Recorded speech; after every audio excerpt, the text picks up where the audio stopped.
In this video, we're asking the question, do you need to record a real acoustic drum kit to get a great drum sound versus using some of the virtual drum instruments that are available these days, such as Slate Drums, Superior 3, and many others. Now, in many genres, particularly in rock and country music, which is what I specialise in, it calls for an organic, real drum sound. And I'd even go as far to say that if your drum sound is bad, then your entire song can fall apart. Drums are very much a foundational element of many songs, and if the foundations aren't right, then the entire song, the entire production, the entire mix can fall apart. So getting a great drum sound is absolutely essential for your song to hit the mark with your listeners. However, are the virtual drum instruments good enough? Or do you need to go all out and record a real live acoustic kit? Well, in this video, I'm going to play you some clips from 5 different songs. Some of these songs have got real acoustic drums recorded in a beautiful room, in a beautiful studio with incredible gear, and others have been programmed using either Slate Drums or Superior 3. So let's get started and listen to some music, and I'm really interested for you to let me know what you think for each track. Do you think the drums are real, recorded live, or do you think that they're programmed from a virtual instrument? Let me know in the comments. Okay, so song 1. This is from a UK country artist called Lauren Faye Moss, and it's actually an unreleased song. It's called I Dream to Be. Let's take a listen. Real drums or programmed? Looking back on the past, I can see through bloodshot eyes. If all our dreams were to escape our lives, 'cause I've had so many broken hearts. It's time to play another part. So I'll dream to be.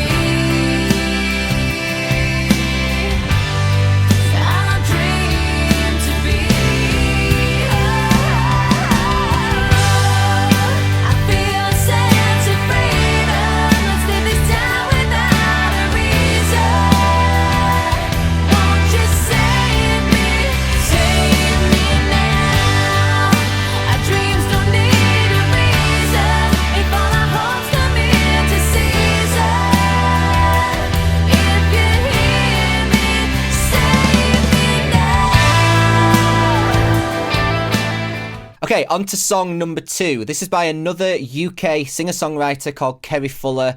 The song's called Jack. As they blow my way, hoping that the sun will part the clouds the next day.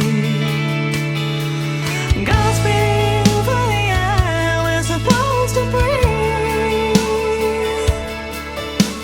clutching at the cardboard straws, but they're melting on me.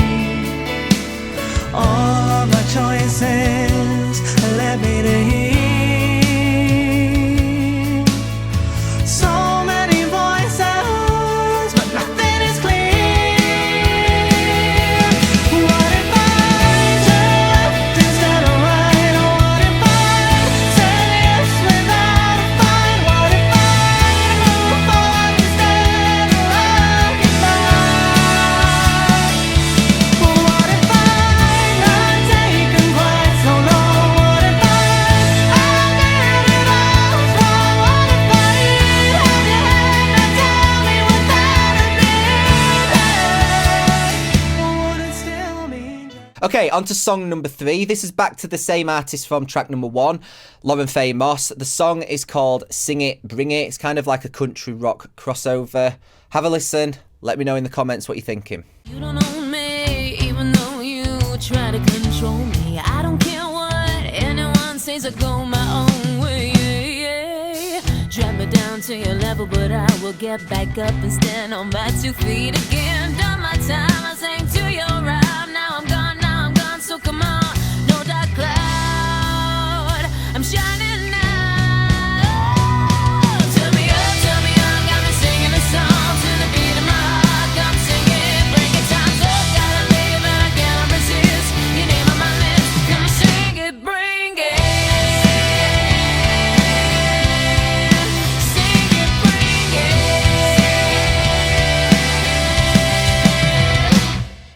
Okay, on to song number 4. This is my band, The Fiasco. The song is called Breaking Out. Have a listen. Let me know if you think it is real drums or programmed drums. I just can't explain it. Girl, just give me one more minute and I'll give my words to you. Right now could last forever. Don't know what we're doing, but it's now or never. All I need is you to pull me through. 'Cause you found a way to be my escape. Give me one night to change your mind. You say you don't know, I say don't ask why. I can't let you leave this behind. 'Cause I've been locked inside while I'm on the key, and I've been trying to get out. But this might be the death of me. But I'm breaking out. Okay, and finally on to song number 5. This is also my band, The Fiasco. The song is called Played Me at My Own Game. It's a very typical pop punk, pop rock song. Have a listen, let me know what you think. I was planning for you to be the one forever, but now I'm lost. So who's the real loser, baby? Your love was like a locked and loaded gun. Now I'm left for dead. To you, I'm just another one. 'Cause you played me like a game. You changed up all the rules to make me the fool, and God knows I had a close escape. It was easy to see what you meant to me, but now there's nothing left in this soul to save tomorrow. It felt so good till you played me in my own game. Okay, so now you've heard all 5 tracks. I'm really, really interested to know what you think. So if you haven't dropped a comment below yet, do that now. Let me know for each of the songs, do you think it is a real recorded live drum kit with a real drummer, or do you think it is a programmed virtual instrument such as Slate or Superior Drummer 3? Now, at this point, I want to give you my thoughts on this whole debate between real drums versus virtual programmed drums. Now, one of these drum tracks was recorded absolutely no expense spared. It's one of the best studios in Europe. It's got all of the equipment that you could ever dream of. Vintage microphones, vintage compressors, EQs, a huge SSL mixing console, an incredible live room, literally wanting for nothing, and it's really, really expensive. Another one of these tracks has live drums, again recorded at a really nice studio here in the UK, not to the same spec as the first one I've just been talking about, however, still got some really, really nice microphones, preamps, compressors, EQs, and again, it's not cheap to hire that studio out for a day. Another one of these tracks has got real drums recorded by a session drummer in their own studio. This was Steve Berkeley at Beyond the Loops. He's an incredible drummer, and he's also got a really, really nice home studio. He does drum tracks for lots and lots of people as session work. And then the other 2 tracks that are left are programmed drums from a virtual instrument, either Slate Drums or Superior Drummer 3. Now, my opinion is that, honestly, the drums in all of those songs sound great. And most importantly, they fit the song.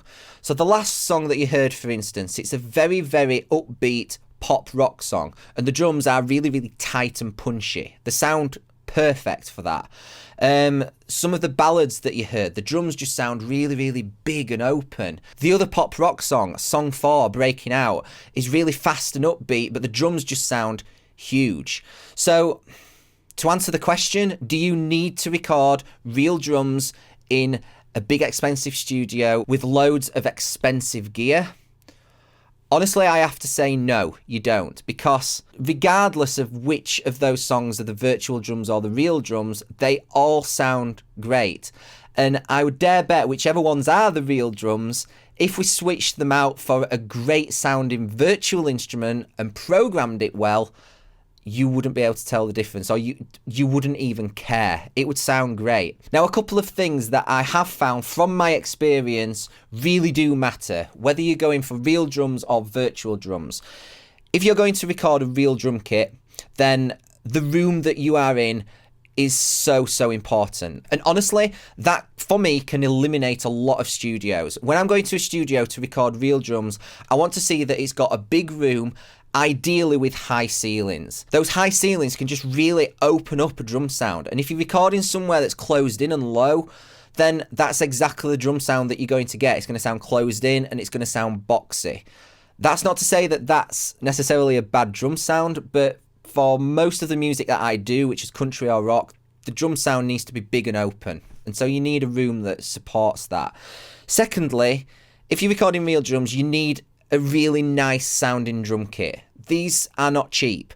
It also needs to be well tuned. To do that takes skill and practice. So unless you have an incredible drummer that can play really tightly and ideally to a click, and also knows how to tune their drums with skill, then you could end up getting a recorded drum sound that just doesn't sound very good, and you'd have been better off just using a virtual instrument and programming it really well. The other thing that in my opinion is really important for drums is having great sounding gear, great sounding microphones, great sounding preamps, and all of the processing as well. That doesn't mean that you have to use vintage stuff, although I have to say that the vintage microphones sound really good. A vintage 47 on a drum room sounds absolutely incredible. 87s as overheads also sound incredible. There are much cheaper microphones out there, but again, you've got to use them and place them with skill in order to get a great drum recording. And then the final piece is the drummer himself. If your drummer is not very good, can't play in time really well, then that is going to yield a drum track that just doesn't sound good. You're going to be doing loads and loads of editing, and you're going to notice. Now, the flip side of this coin is the program drums. Now, straight away, if you use a great virtual drum instrument, then you're going to get great sounds. The snares, the kicks, the toms, the cymbals, everything is going to be recorded with extreme skill, with fantastic gear, and the samples are going to sound really good. However, you can absolutely ruin your virtual drum sound by not programming it well. I actually have a video on how to program a virtual drum kit so that it sounds real. Check that out, it'll be somewhere at the top right now. So if you are going to go the program route, then you have got to get good at programming them in order for it to sound realistic. And then the last piece of the puzzle, again, regardless of whether you've recorded live drums or used a virtual instrument, is a great mix. This is where the drums come alive. You need a mix that really shows them off, it polishes them, and they just sound big, fat, and they're radio ready. If you have a bad mix, you can have the best recorded tracks in the world, but if your mix sucks, then it's irrelevant. It doesn't matter. So make sure the mix is absolutely killer, because that is what is going to bring the drums and all of the other elements out to life. Now, if you've watched this far and you're really interested to know which tracks had the live drums and which had the program drums, then you can find the answers hidden in the description below. Also in the description below, you will find a link to my songwriter's checklist. And if you are a songwriter, it would make a ton of sense for you to hit that link and download it right now. I created the songwriter's checklist to give artists and songwriters a guide of what the most important elements are to get right before you start recording. Songwriting is an art. However, our listeners are used to hearing certain things, and we have to make sure that our music meets that and it makes them feel a certain way and it hits the mark. So despite it being an art, there is absolutely a process that we have to go through and structure to it. And that structure is on this checklist. If you follow it, then your songs will be absolutely the best they can be before you even hit the record button. And that will then lead to a great production because you've already got a really good arrangement. And then it's just a case of getting a great mix and a great master. And your song will have an impact with your listeners. It's completely free. The link is in the description below.